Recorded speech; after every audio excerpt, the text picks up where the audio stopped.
राम राम। कहते हैं जब तक आपकी किस्मत में कुछ नहीं है, आप लाख कोशिश कीजिए, आपको वो मिल नहीं सकता। अगर आप भगवान पर भरोसा करते हैं तो भगवान किसी भी तरह वो चीज आप तक पहुंचा देते हैं। एक देश में बहुत बड़े राजा थे। उनका ये नियम था, प्रातः दरबार में आने से पहले भगवान के दर्शन के लिए मंदिर में जाया करते थे। जैसे ही मंदिर से निकलते, बाहर आकर भगवान की सीढ़ियों पर वो थोड़ी देर अवश्य बैठते थे। वो सोचते थे कि इन्हीं सीढ़ियों पर भक्तों के चरण पड़ते हैं, थोड़ी देर यहां बैठूं तो मेरा जीवन सफल हो जाएगा। जहां पर राजा बैठते थे, उनकी दोनों तरफ एक भिखारी उधर और एक भिखारी उधर बैठता था। जो दाईं तरफ वाला भिखारी था, वो राजा के बैठते ही भगवान से बोलता कि हे भगवान, आपने राजा को इतना दिया है, मुझे भी दे दो ताकि ये भीख मांगने का झंझट समाप्त हो जाए। जो बाईं तरफ वाला भिखारी था, वो कहता कि हे राजा, भगवान ने आपको दिया है तो आप मुझे ही दे दो। राजा उन दोनों की बातें रोज सुनता। जब 8-10 दिन हो गए, राजा यही बातें सुनता रहा। उसने आकर अपने मंत्रियों से सलाह की कि आप बताएं कि मुझे किस भिखारी की मदद करनी चाहिए। तब एक समझदार मंत्री था, उसने बोला जो दाईं तरफ वाला भिखारी है वो तो आपसे मांग नहीं रहा, वो तो भगवान से कह रहा है कि हे भगवान, राजा को दिया है तो मुझे भी दो। और बाईं तरफ वाला भिखारी कह रहा है कि हे राजा, भगवान ने आपको दिया है तो मुझे भी दो। इसका मतलब आपको बाईं तरफ वाले भिखारी की मदद करनी चाहिए जो आपसे मांग रहा है। राजा ने कहा आपकी बात ठीक है, आप ऐसा कीजिए, एक बड़े पात्र में खीर बनवाइए। खीर बनाकर राजा के समक्ष लाई गई। राजा ने उसमें 100 स्वर्ण मुद्राएं डाल दी।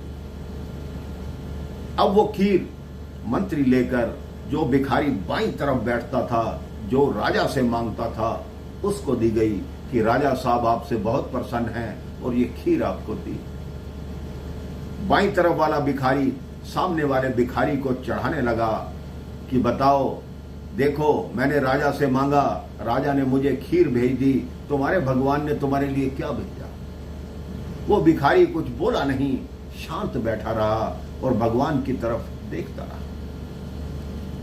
अब वो बाईं तरफ वाला भिखारी खीर खाते खाते थक गया, क्योंकि पात्र बहुत बड़ा था। जो खीर बच गई, उसने सामने वाले भिखारी को बोला कि तुम्हें भी भूख लगी होगी, ये खीर तुम खा लो। वो पात्र उसको देकर वो बाईं तरफ वाला भिखारी उठकर चला गया, क्योंकि उसका पेट भर चुका था। अगले दिन प्रातः राजा आया, फिर सीढ़ियों पर बैठा, देखा दाईं तरफ वाला भिखारी है ही नहीं और बाईं तरफ वाला भिखारी वही बोल रहा है कि हे राजा, भगवान ने आपको दिया है, आप भी मुझे दें। राजा बोला कल मैंने आपके लिए खीर भेजी थी, आपने खाई नहीं। कहते नहीं राजा, मैंने भरपेट खीर खाई। कहते आज वो भिखारी दिखाई नहीं दे रहा। कहते जो खीर बची थी मैंने उसको दे दी थी। तो राजा ने कहा उसके भगवान ने उसका कहना सुन लिया। तो उस भिखारी ने कहा क्यों? कहते खीर में सबसे नीचे 100 स्वर्ण के सिक्के थे, तुमने जो बची हुई खीर उसको दी, वो स्वर्ण सिक्के भी उसको मिल गए। अब वो भिखारी नहीं रहा, अब तो वो धनवान बन गया। उसकी बात सत्य थी, भगवान ने उसको देना था तो मुझे जरिया बनाया, मुझे देने के लिए कहा। मेरे मन में आया कि मैं तुम्हारी मदद करूं, लेकिन भगवान तो उसकी मदद करना चाहते थे। इसलिए जिस पर भगवान की दृष्टि है, उस पर इंसान की दृष्टि क्या कर पाएगी।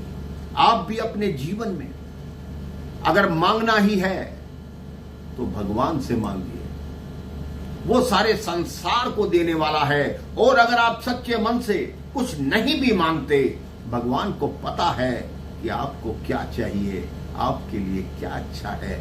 वो सदैव वही करते हैं जो आपके जीवन के लिए अच्छा होता है। इसलिए अपने मन से कभी भी भगवान से कोई शिकायत मत कीजिए। आप अपने मन की बात उनके समक्ष रखिए। आप सोचिए कि भगवान विराजमान हैं और वो मेरी बात सुन रहे हैं। राम राम, जय श्री राम।